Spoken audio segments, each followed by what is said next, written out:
హల్లెలూయా. దేవునికి మహిమ కలుగును గాక. మరి ఈరోజు మన మధ్యలో వాక్య పరిచర్య చేయటానికి సూర్యాపేట ప్రాంతంలో మరి 2 గ్రామాల్లో పరిచర్య చేస్తున్నటువంటి డానియల్ గారు లింగంపల్లి ప్రాంతంలోను అలాగే సిరికొండ ప్రాంతంలో కూడా వారు పరిచర్య చేస్తున్నారు. వారు ఈరోజు మన మధ్యలో వాక్య పరిచర్య చేయడానికి వచ్చిండగా ఈ సమయాన్ని వారికి అప్పగిస్తుండగా అందరం చప్పట్లు కొట్టుకుంటూ మనం ఆహ్వానిద్దాం.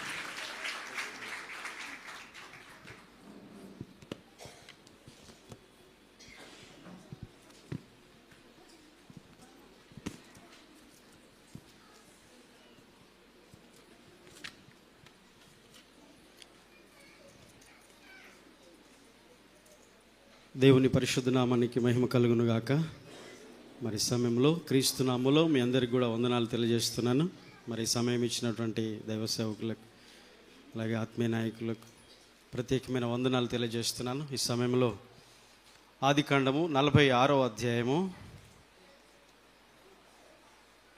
2-3 వచనాలు ఒకసారి చదువుకుందాం. ఆదికాండం 46వ అధ్యాయము 2, 3, 4 వచనాలు కూడా. అప్పుడు రాత్రి దర్శనములందు దేవుడు యాకోబు యాకోబు అని ఇశ్రాయేలును పిలిచెను. అందుకతడు చిత్తము ప్రభువా అనెను. ఆయన, నేనే దేవుడను, నీ తండ్రి దేవుడను. ఐగుప్తునకు వెళ్ళుటకు భయపడకుము, అక్కడ నిన్ను గొప్ప జనముగా చేసేదను. నేను ఐగుప్తునకు నీతో కూడా వచ్చేదను. అంతేకాదు, నేను నిశ్చయముగా నిన్ను తిరిగి తీసుకొని వచ్చేదను. యోసేపు నీ కన్నుల మీద తన చెయ్యి ఉంచునని సెలవీయగా. ఈ సందర్భం మనకు చాలా సుపరిచితమైనటువంటి వాక్య భాగమే. అయినను మరి మనం చదివినటువంటి ఈ వచనాల్లోంచి దేవుడు యాకోబుతో పలికినటువంటి మాటలు 7 మాటలు ఇందులో ఉన్నాయి 2 వచనాల్లో. ఇందులోంచి నా హృదయానికి తాకిన విషయాలు నేను ధ్యానిస్తున్నప్పుడు ఆ విషయాలను నేను మీతో పంచుకోవాలని ఆశపడుతున్నాను. యాకోబు మరి ఐగుప్తుకు వెళ్ళాల్సినటువంటి పరిస్థితి ఏర్పడింది. ఈ సందర్భం మనం గమనించినట్లయితే ఈ 45వ అధ్యాయం చివరి వచనాల్లో ఉంటుంది. యోసేపు ఆల్రెడీ ఐగుప్తుకు వెళ్ళాడు, ఐగుప్తుకు అమ్మివేయబడ్డాడు. కొంతకాలమైన తర్వాత యోసేపు జీవితంలో దేవుడు కార్యం చేసి యోసేపును ప్రధానిగా లేక ఐగుప్తుకు ప్రధానమంత్రిగా చేశాడు. ఆ తర్వాత తన సహోదరులు పరిచయం అయ్యారు, ఆహారం కొరకు వచ్చారు. రెండవసారి వచ్చినప్పుడు తన తండ్రిని గురించిన విషయం తెలుసుకొని సహోదరులు తనను పరిచయం చేసుకొని యాకోబును కూడా అక్కడికి పిలువనప్పించాడు. ఆ సందర్భము 45వ అధ్యాయం చివరి వచనాల్లో ఉంటుంది. ఆ తర్వాత యాకోబు ఇప్పుడు ఐగుప్తుకు వస్తున్నాడు. యాకోబుకు ఐగుప్తుకు వచ్చేటువంటి ఆ సందర్భంలో ఒకవైపు సంతోషం ఉంది. ఏంటి ఆ సంతోషము? ఎన్నో సంవత్సరాలుగా చనిపోయాడు అనుకున్నటువంటి తన కుమారుడు యోసేపు బ్రతికున్నాడనే సంతోషం. మరి రెండవ విషయం ఏంటంటే యాకోబుకు ఈ ఐగుప్తుకు వెళ్ళాలంటే ఒకవైపు మనసులో కలవరం ఉంది. అంటే ఒకవైపు సంతోషాలు ఉన్నాయి, రెండో వైపు సమస్యలు కూడా ఉన్నాయి. ఇలాంటి పరిస్థితుల్లో బెయేర్షెబా వరకు వచ్చి యాకోబు ఆ రాత్రి దేవునికి బలులు అర్పిస్తాడు, ప్రార్థన చేస్తాడు. దేవుడు దర్శనంలో మాట్లాడి యాకోబు యాకోబు ఐగుప్తుకు వెళ్ళుటకు నీవు భయపడొద్దు అని చెప్పిన మాటలు. ఇప్పుడు 3-4 వచనాల్లో ఉన్నటువంటి ఆ విషయాలను ఒకసారి చదువుకుందాం. మొదటిది, నేనే దేవుడను అంటున్నాడు. నేనే దేవుడను అంటే దేవుడు తన గురించి మరొకసారి యాకోబుకు తను తాను ప్రత్యక్షపరుచుకుంటున్నాడు, పరిచయం చేసుకుంటున్నాడు.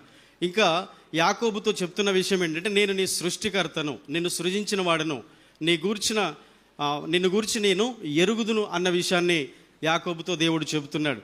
రెండవ మాట ఏంటంటే, నేను నీ తండ్రి దేవుడును అని చెప్తున్నాడు. నీ తండ్రి దేవుడును అంటే సడన్గా తండ్రిని గురించి ఎందుకు మాట్లాడుతున్నాడు అంటే, యాకోబు యొక్క తండ్రి ఇసాకు కానీ అబ్రహాము కానీ దేవునితో లేక దేవుడు వారితో ఉన్న పరిచయాన్ని లేకపోతే తండ్రితో తనకు ఉన్నటువంటి సంబంధాన్ని, నీ తండ్రికి తోడైనాను, నీ తండ్రి స్నేహితుడను, నీ తండ్రిని నేను బలపరిచిన వాడిని, సహాయం చేసిన వాడిని అని చెప్తూ ఆ విషయాన్ని జ్ఞాపకం చేస్తున్నాడు. ఇందులోంచి మనం నేర్చుకునే విషయం ఏంటంటే, యాకోబుతో తన కుటుంబంతో దేవునికి ఉన్నటువంటి ఒక స్నేహపూర్వకమైనటువంటి సంబంధాన్ని గుర్తు చేస్తున్నాడన్న విషయాన్ని మనం గమనించాలి. స్నేహపూర్వకమైన సంబంధం అంటే నేను నీ సృష్టికర్తను మాత్రమే కాదు, నేను సృజించిన వాడను మాత్రమే కాదు, నేను నీ కుటుంబ దేవుడును, నీ ఫ్యామిలీ గాడ్, నేను నీ కుటుంబానికి కూడా నేను దేవుడును అని నీ తండ్రి దేవుడునని చెప్పడంలో ఉద్దేశం. ఎవరైనా ఒక వ్యక్తి మనకు పరిచయం ఉండి క్లోజ్గా ఉండి మనకి ఎవరైనా హెల్ప్ చేస్తున్నప్పుడు ఆ వ్యక్తిని గురించి మనం ఆలోచిస్తూ ఆ వ్యక్తి మనతో చెప్తున్న విషయాలు ఆలోచిస్తున్నప్పుడు సడన్గా ఇదిగో మీ డాడీ నాకు తెలుసు, మీ డాడీతో నాకున్న పరిచయం ఇది, సంబంధం ఇది అని చెప్తున్నప్పుడు ఒక భరోసా అనేది, ధైర్యం అనేది మనకి ఏర్పడుతుంది. యాకోబు భయపడుతున్న సందర్భం అది. యాకోబు ఐగుప్తుకు వెళ్ళాలంటే తను ఒక రకమైనటువంటి కలవరంతో ఉన్నటువంటి పరిస్థితి కనుక దేవుడు తను తాను పరిచయం చేసుకున్నాడు. రెండవది తన కుటుంబంతో తనకున్న సంబంధాన్ని కూడా యాకోబుకు చెప్తా ఉన్నాడు. మూడవ మాట ఐగుప్తునకు వెళ్ళుటకు భయపడుకుమని చెప్తున్నాడు. 7 మాటలు యాకోబుతో 7 మాటలు అనే దాంట్లో మూడవది యాకోబు ఐగుప్తు వెళ్ళడానికి భయపడుతున్నాడు. ఇది అసలు విషయం. కాబట్టి దేవుడు యాకోబుతో చెప్తున్న మాట ఏంటంటే భయపడకుము అని చెప్పాడు. యాకోబు అని 2 సార్లు పిలిచి భయపడకుమని చెప్తున్నాడు. ఇప్పుడు సమస్య అలాగే ఉన్నా భయపడొద్దు అంటున్నాడు. అంటే భయము మనలో ఉన్నప్పటికీ కూడా దేవుడు ధైర్యాన్ని నింపుతాడు. అంటే సమస్యల్లో మనం ఉన్నా సమస్యలు పూర్తిగా తొలగిపోవు, కానీ సమస్యల్ని జయించే సామర్థ్యాన్ని కూడా దేవుడు ఇస్తాడన్న విషయాన్ని మనము దీనిలోంచి మనం నేర్చుకోవచ్చు.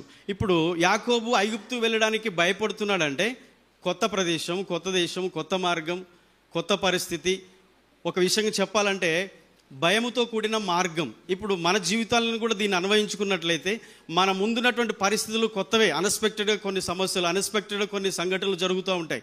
వాటిని బట్టి మన ముందున్నటువంటి పరిస్థితులను బట్టి మనము కూడా భయపడే పరిస్థితి వస్తుంది. కానీ దేవుడు ముందే చెప్పాడు భయపడకుము అని. హల్లెలూయా.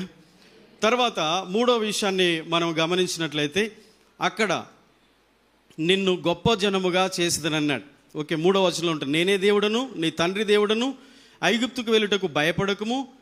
తర్వాత 4వది అక్కడ నిన్ను గొప్ప జనముగా చేసేదను అన్నాడు. ఒకసారి ఆలోచించండి, ఐగుప్తుకు వెళ్ళుటకు భయపడొద్దని చెప్పాడు, అక్కడ నిన్ను గొప్ప జనముగా చేస్తానని. అంటే వాగ్దాన దేశంలోనా? కాదు. కానాను దేశంలోనే కాదు, కానీ ఐగుప్తు దేశంలో గొప్పవాడిగా చేస్తానన్నాడు. అంటే అది కష్టమైన స్థలమే, కానీ అదే అభివృద్ధి స్థలం. ఇప్పుడు ఈ ఎక్స్పీరియన్స్ మన జీవితాల్లో కూడా వస్తూ ఉంటుంది చాలాసార్లు. అంటే మనము అనుకున్న విధంగా మనకు అనుకూలతగా ఉన్న ప్రదేశంలోనే మనం ఎదుగుతాము, అభివృద్ధి అవుతాము, మనం ఆశీర్వదించబడతాము అని మనం అనుకుంటాం. మనకు అది అర్థం కాదు. కానీ దేవుడు అంటాడు మనకు ప్రతికూలంగా ఉన్న పరిస్థితుల్లో, మనకు శ్రమ లేకపోతే బాధ, ఇబ్బంది, ఒత్తిడి ఉన్నటువంటి పరిస్థితులలోనే దేవుడు ఖచ్చితంగా మనల్ని ఆశీర్వదిస్తాడన్న విషయాన్ని మనం నేర్చుకోవాలి. ఈజిప్ట్లో కాదు, వాగ్దాన దేశంలో కనాన్లో కాదు, ఈజిప్టు దేశంలోనే యాకోబును అభివృద్ధి పరుస్తానని దేవుడు మాట ఇస్తున్నాడు. అంటే మన జీవితంలో మనం ఎదగడానికి మనకు అనుకూలమైన ప్రదేశం కాదు, ఆయన ఉద్దేశించిన ఆ ప్రదేశమనే ఉపయోగిస్తాడన్న విషయాన్ని మనం నేర్చుకోవాలి. తర్వాత 5వ విషయము 4వ వచనంలో నేను ఐగుప్తునకు నీతో కూడా వచ్చేదను. ఈ 5వ మాట నా హృదయాన్ని చాలా ఆశ్చర్యపరిచింది. ఇప్పటివరకు చెప్పిన విషయాలు గమనిస్తే ఒక రకంగా ఉన్నాయి. ఏమన్నాడు? నేనే దేవుడను, నీ తండ్రి దేవుడను, ఐగుప్తుకు వెళ్ళుటకు భయపడకుము. 4వది అక్కడ నిన్ను గొప్ప జనంగా చేస్తానన్నాడు. కానీ ఇక్కడున్న మాట మనం గమనిస్తే ఐగుప్తునకు నేను నీతో కూడా ఐగుప్తునకు వచ్చేదను. ఇప్పుడు చెప్పండి, ఒక్కసారి దేవుడు కేవలం మనకు సహాయం చేస్తాను, తోడుంటాను, నడిపిస్తాను, కాపాడుతాను, నేను చూస్తాను అంటున్నాడా? లేకపోతే నీతో కూడా వస్తాను అంటున్నాడా? యాకోబుతో చెప్పిన మాట. ఒకవేళ అదే మాట మన హృదయానికి, మన జీవితానికి అన్వయించుకుంటే దేవుడు కేవలం మనల్ని చూస్తూ, కాపాడుతూ, దేవుడు మనల్ని సంరక్షిస్తూ, మనల్ని సహాయం చేస్తూ ఉంటాడా? మన ప్రతి శ్రమలో, ప్రతి బాధలో, ప్రతి కష్టంలో ఇన్వాల్వ్ అవుతాడా? ఈ మాటను బట్టి ఐగుప్తులకు నేను కూడా వచ్చేదను అన్నాడు. దాన్ని మనం అర్థం చేసుకోవాలి. బాధలో, శ్రమలో కూడా దేవుడు మనతో ఉంటాడు. ఆయన దారి మాత్రమే చూపడు, మనకు తోడుగా నడుస్తాడు. ఇదిగో ఇదే దారి బాబు, ఈ దారిలో వెళ్ళు అని చెప్పడం మాత్రం కాదు, ఆ దారిలో మన చేయి బట్టి మనతో కూడా ఆయన మన త్రోవలో నడుస్తాడన్న విషయాన్ని ఈ మాటల నుంచి మనం నేర్చుకోవచ్చు. ఇంకా మనం గమనిస్తే దేవుడు మనల్ని కేవలం పంపించడు, మనతో కూడా వస్తాడు. ఇది వాగ్దానం. ఆమేన్. దేవుడు కేవలం మనల్ని పంపించడు, మనతో కూడా వస్తాడు. అది కష్టమైన ప్లేసే. ఐగుప్తు అంటే ఒక ఇనుప కొలిమి, బాధించబడే స్థలం, దేవుని బిడ్డలు బాధపడే స్థలం, అది బానిసత్వంతో కూడిన ప్రదేశం. యోసేపు తర్వాత నెక్స్ట్ వచ్చిన ఫరో, యోసేపును ఎరుగని, ఇజ్రాయెల్ని ఎరుగని ఫరో వచ్చిన తర్వాత వారి పరిస్థితి అంతా మారిపోతుంది. మనకు తెలుసు ఇజ్రాయెల్ చరిత్ర అంతా మనం చదువుతున్నప్పుడు అర్థమవుతుంది. కానీ దేవుడు అప్పుడు కూడా వారితో ఉన్నాడు, దేవుడు వారికి సహాయం చేస్తూ ఉన్నాడు అన్న విషయాన్ని మనం నేర్చుకోవచ్చు. దేవుడు మనకు దూరంగా ఉండడు, కష్టాల్లో కూడా మనతో ఉంటాడు. హల్లెలూయా. దేవుడు దూరంగా ఉండడు, మన ప్రతి కష్టములో, బాధలో మనతో ఉంటాడు. ఐగుప్తునకు నీతో కూడా నేను వచ్చేదను అన్న మాటను బట్టి ఖచ్చితంగా మనం నేర్చుకోవాలి. కృంగిన స్థితిలో, ప్రతి కన్నీటి లోయలో, ప్రతి కష్టములో, బాధలో, శ్రమలో దేవుని సన్నిధి మనతో కూడా ఉంటున్నదన్న విషయం, ఈ విషయంలో మనం నేర్చుకోవచ్చు. ఉదాహరణకు షద్రక్ మేషకు అబేద్నెగోల గురించి మనం అందరికీ తెలుసు. అది దానియేలు గ్రంథంలో ఉన్నటువంటి చదివిన సందర్భం. అగ్నిగుండంలో వేయబడ్డారు. రీజన్ ఏదైనా కావచ్చు. దేవుణ్ణి నిజంగా వాళ్ళు దేవునికి వ్యతిరేకమైన కార్యాన్ని చేయడానికి ఇష్టపడలేదు. రాజు మాటకు వారు ఒప్పుకోలేదు. విశ్వాసం బట్టి అలాగే నిలబడ్డారు. అగ్నిగుండంలో వేయబడ్డారు. ఇప్పుడు దేవుడు చూస్తలేదు ఆ పరిస్థితి, చూస్తున్నాడు. అగ్నిగుండంలో వేసినా వారిని బయట ఉండి దేవుడు కాపాడొచ్చు. కేవలం బయట నిలబడి మాత్రమే అగ్ని వారికి హాని చేయకుండా, వారి దేహములు కాలకుండా, వస్త్రములు కాలకుండా, వారికి హాని కలగకుండా దేవుడు వారిని కాపాడొచ్చు. కానీ 4వ వాడిగా అగ్నిలో వారితో నడుస్తున్నాడు. హల్లెలూయా. దేవుడు కేవలం కొన్ని సందర్భాల్లో తన బిడ్డలతో కలిసినట్టుగా శ్రమల్లో, కష్టాల్లో, అది అగ్నిగుండమైన అది ఇంకే పరిస్థితి అయినా దేవుడు వారి మధ్యలోనికి వెళ్ళి వారితో ఉండి వారిని కాపాడినటువంటి విషయాన్ని మనం జ్ఞాపకం చేసుకోవచ్చు. అందుకనే ఈ యొక్క ఐగుప్తునకు నేను నీతో కూడా వచ్చేదను అన్న మాటని ఈరోజు నిజంగా మనం ఆ మాట తీసుకుంటే, ఐగుప్తుకు దేవుడు యాకోబుతో కూడా వస్తానన్నాడు. మరి మనకు తోడుగా రాడా? ప్రతి పరిస్థితుల్లో దేవుడు మనతో ఉంటాడు, ఖచ్చితంగా ఉంటాడు. ఆ విషయాన్ని బట్టి మనం ధైర్యం తెచ్చుకోవాలి. 6వది, నేను నిశ్చయంగా తిరిగి తీసుకుని వచ్చేదను. అంటే దేవుడు తాత్కాలికంగా పోనిస్తాడు కానీ అక్కడే వదిలేయడు. ఇప్పుడు తెలుసో తెలియకో కొన్నిసార్లు పొరపాట్లు జరుగుతాయి, కొన్ని కష్టాలు, శోధనలు మనం కొని తెచ్చుకుంటాం. కొన్ని అన్ని దేవుడు అనుమతించాడు. దేవుడు నాకు ఇలా చేశాడని మనం చెప్పడానికి లేదు. కొన్నిసార్లు మన పరిస్థితులను బట్టి, కొన్నిసార్లు అజ్ఞానమును బట్టి కూడా కష్టాలకు వెళ్తాం, శ్రమలకు వెళ్తాం. కానీ మనం చేసిన పొరపాట్ల వల్ల మనం తెచ్చుకున్న కష్టాలు, శోధనలు అయినా సరే దేవుడు అందులోనే ఉంచాడు. నా మాట వినలేదు కాబట్టి నువ్వు అలా అయిపోయావు అని వదిలేడు. తప్పకుండా దేవుడు మరలా దయగలిగిన దేవుడు కనుక అక్కడి నుండి మనల్ని తీసుకొస్తాడు. ఇప్పుడు అగ్నిగుండంలో వారిని కాపాడాడు. అగ్నిగుండంలో ఉన్నారా వాళ్ళు? బయటకు వచ్చేస్తారు అంతే. ఖచ్చితంగా దేవుడు అట్టి కార్యాన్ని మన జీవితంలో కూడా చేస్తాడు. ఇప్పుడు వాగ్దాన కాలం సమీపించిన తర్వాత ఆ కొలది ప్రజలు బానిసత్వంలో ఒత్తిడికి లోనైపోయి కొంతకాలం బాధ అనుభవించారు. కానీ దేవుడు జ్ఞాపకం చేసుకొని మరలా వారిని ఐగుప్తు నుంచి బయటికి తీసుకొచ్చాడు. యాకోబుతో అదే చెప్పాడు, మరలా నిశ్చయంగా నేను అక్కడి నుండి తిరిగి తీసుకొని వస్తానన్నాడు. ఖచ్చితంగా తీసుకొని వచ్చాడు. ఈ విషయాలన్నీ కూడా మనము ఇందులోంచి మనం నేర్చుకున్నాం. చివరి మాట చూడండి, దేవుడు మనతో ఉంటాడన్న విషయం నేర్చుకున్నాం. కష్టాలు మనకు ముగింపు కాదు, అవి దేవుని ప్రణాళికలో భాగమన్న విషయాన్ని మనం గుర్తు చేసుకోవాలి. ప్రతి ఈజిప్ట్ తర్వాత ఒక వాగ్దాన దేశం ఉంటుంది. ప్రతి కష్టం తర్వాత సంతోషం అనేది వస్తుంది. ప్రతి బాధ, కృంగుదల, నిరుత్సాహము, దుఃఖము, వేదన, వీటన్నిటి తర్వాత సంతోషం, ఆనందం తప్పకుండా వస్తుంది. దేవుడు తన బిడ్డల్ని ఎప్పుడు విడిచిపెట్టి పోడు.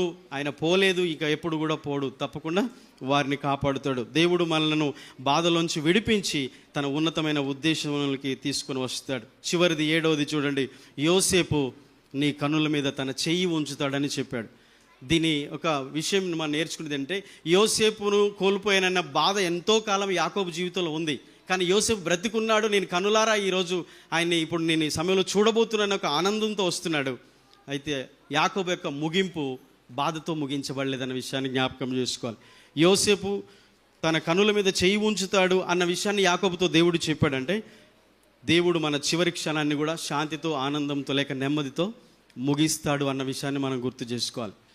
ఒక ఉదాహరణ, మన జీవితం అంట ఒక రైలు ప్రయాణంలో ప్రయాణించినట్టుగా ఉంటుంది. మనం కేవలం బోగిలో కూర్చున్నాం, రైలు డబ్బాలో కూర్చున్నాం. కానీ దేవుడు పట్టాలు ముందుగానే వేశాడు. యోసేపు ఎన్నో సంవత్సరాల ముందు ఐగుప్తుకు వెళ్ళాడు. యాకోబు జీవితంలో ఒక బాధగా, అదొక మైలురాయిగా, దుఃఖంగా మిగిలిపోయింది. కానీ దేవుని ప్రణాళిక ఏంటి? యోసేపు ముందుగా వెళ్ళాడు, ఇప్పుడు యాకోబు వెళ్తున్నాడు. మన జీవితంలో వచ్చే ప్రతిది కూడా రోమా 8:28 ఉంది కదా, మేలు కలుగుటకే తన సంకల్పము చొప్పున పిలువబడిన వారికి, దేవుణ్ణి ప్రేమించు వారికి మేలు కలుగుటకే సమస్తం సమకూడి జరుగుతూ ఉన్నాయి. కనుక దేవునికి తెలియకుండా ఏది జరగట్లేదు, ప్రతిదీ ఆయనకు తెలుసు. ఈరోజు యాకోబుతో చెప్పిన మాట ఈరోజు మనందరితో దేవుడు చెప్తున్నాడు. 7 మాటలు, నేనే దేవుడను, నీ తండ్రి దేవుడను, ఐగుప్తు వెళ్ళుటకు భయపడకము, అక్కడ నిన్ను గొప్ప జనముగా చేసేదను. అంత మాత్రమే కాదు, ఐగుప్తునకు నీతో కూడా ఐగుప్తునకు నేను వచ్చేదను, నిత్యముగా మరలా అక్కడి నిన్ను తిరిగి తీసుకొని వచ్చేదను. యోసేపు నీ కనుల మీద తన చెయ్యి ఉంచుతాడు. దేవుడి మాటలు దీవించును గాక. ప్రార్థన చేసుకుందాం, తల్లు ఉంచుతాం, కళ్ళు మూసుకుందాం. ప్రేమ కలిగిన మా తండ్రి, పరిశుద్ధుడైన మా దేవా, మీకు స్తోత్రాలు. యాకోబుతో మీరు మాట్లాడినారు, భయపడిన పరిస్థితుల్లో, కొత్త మార్గం, కొత్త ప్రదేశం దేవా, తెలియని పరిస్థితులు, అన్ఎక్స్పెక్టెడ్గా వచ్చే కష్టాలు, మా ముందున్న సమస్యలు, అది ఏదైనా సరే మాకు కొత్తదే. కలవరం, భయం, కొన్నిసార్లు ఆందోళన కలిగిస్తూ ఉంటాయి. కానీ మీరు మాట ఇచ్చారు, నేను నీతో ఐగుప్తునకు నీతో కూడా వచ్చేదనని, తిరిగి నిన్ను అక్కడి నుండి తీసుకొని వచ్చేదనని యాకోబును గూర్చి పలికిన అనేకమైన మాటలు మేము నేర్చుకున్నాం. 7 విషయాలు ఈరోజు మా జీవితంలో ప్రభువా ఇలాంటి పరిస్థితులు గుండా వెళ్తున్నాం. మా ముందున్న పరిస్థితులు మాకు తెలియకపోవచ్చు దేవా. ఒకటి అనుకుంటే ఒకటి జరుగుతుంది. ఒక్కోసారి అన్ఎక్స్పెక్టెడ్గా మా జీవితంలో, మా కుటుంబాల్లో విషాద ఛాయలు, కష్టము, దుఃఖము, కన్నీరు, వేదన, చీకటి అలుముకున్న పరిస్థితులు. కానీ నీ వాగ్దానం మాకుంది, మీరు మాతో వస్తానని మాట ఇచ్చారు దేవా. శ్రమలలోనైనా, కష్టాల్లోనైనా, బాధల్లోనైనా మీరు చేయి విడిచే దేవుడో కాదు. కేవలం మా మాట మాత్రమే నువ్వు సెలవిచ్చేవాడవే కాదు, కానీ మా బాధల్లో నువ్వు పాలిభాగస్తుడిగా ఉంటావు, మా శ్రమలలో, కష్టాల్లో కూడా నువ్వు పాలిభాగస్తుడిగా ఉంటావని ఈరోజు ఈ సందేశం ద్వారా మేము నేర్చుకున్నాం. నీ మాటలు బట్టి మేము ఆదరించబడాలి, ధైర్యపరచబడాలి అయ్యా. నీ కొరకు మేము ఈ లోకంలో ధైర్యంగా ప్రతి పరిస్థితిని ఎదుర్కోవాలి అయ్యా. సమస్యలు ఒకవైపు ఉన్నా అందులో నుంచి సామర్థ్యాన్ని, వాటిని జయించే శక్తిని ఇస్తావు, సంతోషాన్ని ఇస్తావు, బలాన్ని ఇస్తావు, మాకు తోడుగా నడిపిస్తావు తండ్రి. ఈ వాక్య ప్రకారంగా ప్రభు మమ్మల్ని బలపరిచి దేవా, విన్నటువంటి ప్రతి హృదయంలో నూరంతలి మాటలు ఫలింపచేయండి దేవా. దీనుని బలహీన నాకు ఈ అవకాశం ఇచ్చినందుకు వందనాలు దేవా. ఈ మాటలను బట్టి మేమందరం మా జీవితంలో ధైర్యం తెచ్చుకొని, నీ వాగ్దానములు పట్టుకొని ప్రభు నీ వైపు చూస్తూ విశ్వాస యాత్రలు, మా ఆత్మీయ జీవితంలో ముందుకు సాగుట కృపను దయచేయమని యేసు పరిశుద్ధ నామములో ప్రార్థిస్తున్నాను తండ్రి. ఆమేన్. Thank you.